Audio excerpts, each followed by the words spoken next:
6h07, merci d'être avec nous sur Radio J et c'est une visite particulièrement attendue dont on va vous parler ce matin, celle du Premier ministre israélien Benjamin Netanyahou aux Émirats Arabes Unis.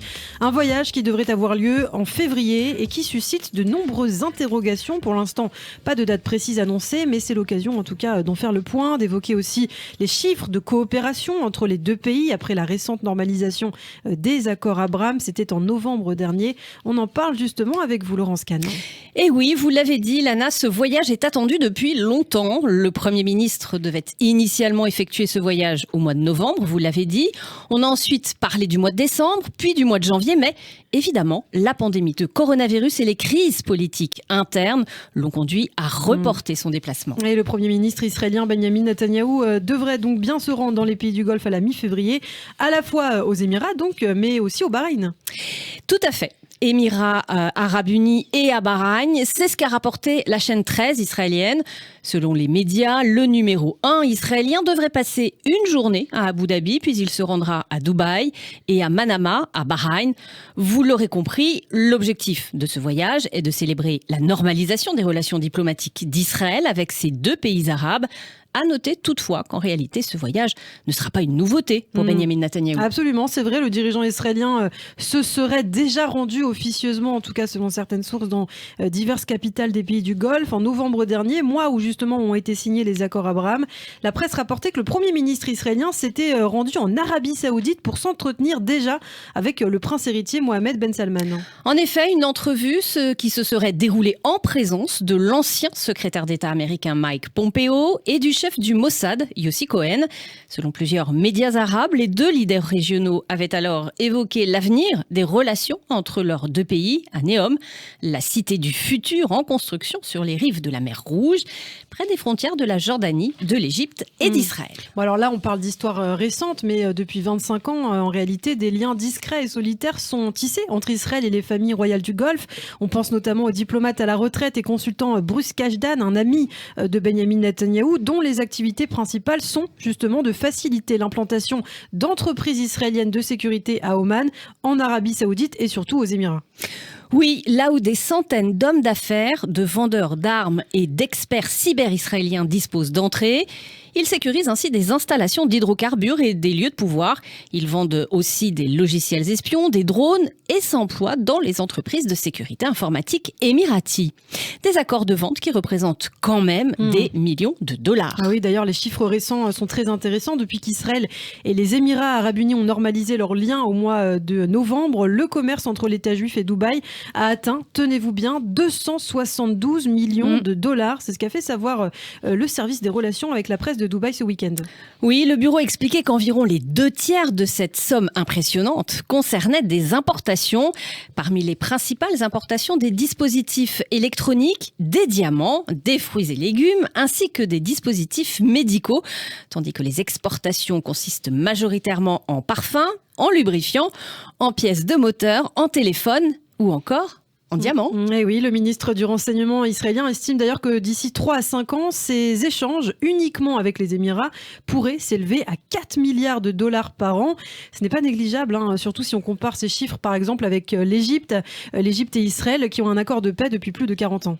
C'est vrai, les échanges entre Jérusalem et le Caire ne dépassent même pas les 250 millions de dollars par an.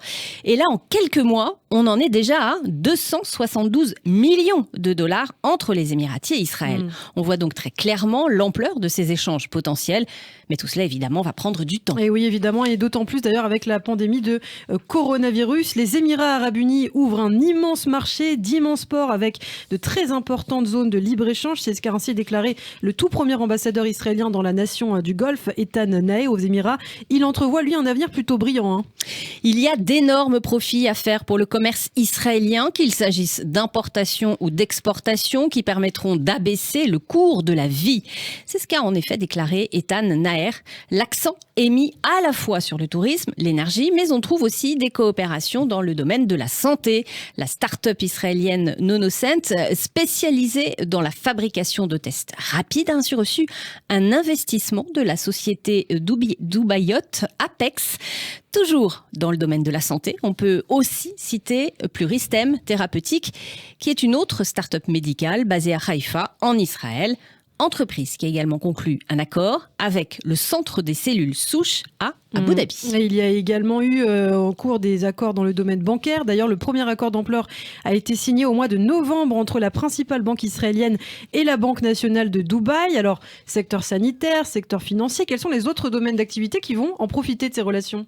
Eh bien, on en parlait. Il y a aussi le domaine des technologies israéliennes. Les Émiratis et le Bahreïn sont clairement intéressés, notamment par l'agritech, la technologie, par l'agriculture. De nombreux accords potentiels sont d'ailleurs en discussion. Oui, dans le domaine de l'eau, par exemple, vous avez la fameuse désalinisation. Il y a également le domaine de la sécurité. Oui, de la cybersécurité et enfin, bien sûr, celui de la défense.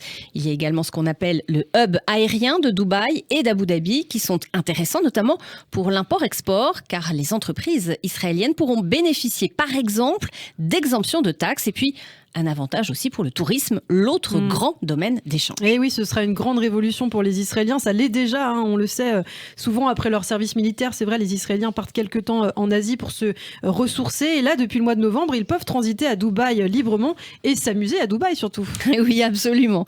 D'ailleurs, le secteur du tourisme table sur un chiffre de 150 000 à 300 000 Israéliens par an qui pourraient faire le voyage vers les Émirats. D'ailleurs, on a vu ces images dans ces hôtels des Émirats. Vous les avez peut-être vues, Absolument.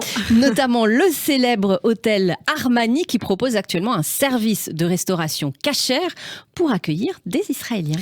Ah, c'est beau la paix, Laurence. Oui. Et puis ce qu'il faut dire, c'est qu'Israël, de son côté, va pouvoir bénéficier du pétrole des pays du Golfe, car à ce jour, Israël se fournit actuellement en pétrole, principalement du Kurdistan irakien, un pétrole qui transite par la Turquie, le fameux or noir turc. Et on le sait, les tensions avec Ankara sont particulièrement tendues. Donc, le pétrole des Émirats et plus largement et du Bahreïn pourrait offrir une belle alternative pour les Israéliens. Bon, au-delà des intérêts économiques, il faut dire que ce voyage, cette fois officiel de Benyamin Netanyahou, bientôt donc dans les pays arabes du Golfe à la mi-février, est aussi, but timidement inavoué, d'enrôler d'une certaine manière les dirigeants dans une campagne conjointe contre le retour des États-Unis dans l'accord du nucléaire iranien. C'est le dossier brûlant de l'année 2021, Laurence. Oui, dossier extrêmement épineux. La semaine dernière, le 27 janvier, les ministres des Affaires étrangères d'Israël, du Bahreïn et des Émirats arabes unis participaient d'ailleurs ensemble à la conférence annuelle de l'Institute of Security Studies de l'Université de Tel Aviv, réunis pour réviser sur leur nouvelle alliance et son principal objectif, à vrai dire, à savoir la constitution d'un front uni contre l'Iran. D'ailleurs, les représentants des nations désormais alliées l'ont dit. Oui, notons la déclaration de l'Israélien Gabi Ashkenazi, le chef de la diplomatie israélienne, qui a souligné qu'il n'était un secret pour personne que nous sommes sur la même longueur d'onde en ce qui concerne l'Iran. De l'autre, son homologue bahreïni Abdulatif bin Rachid Al-Zayani a affirmé que cette nouvelle alliance aurait plus d'impact pour faire comprendre aux Américains que le danger iranien était une préoccupation, dit-il, profonde et partagée dans toute la région. Merci Laurence Kahn d'avoir contribué à ce billet très intéressant, donc ce voyage de Benyamin Netanyahou que l'on suivra évidemment, qui aura lieu certainement dans quelques jours.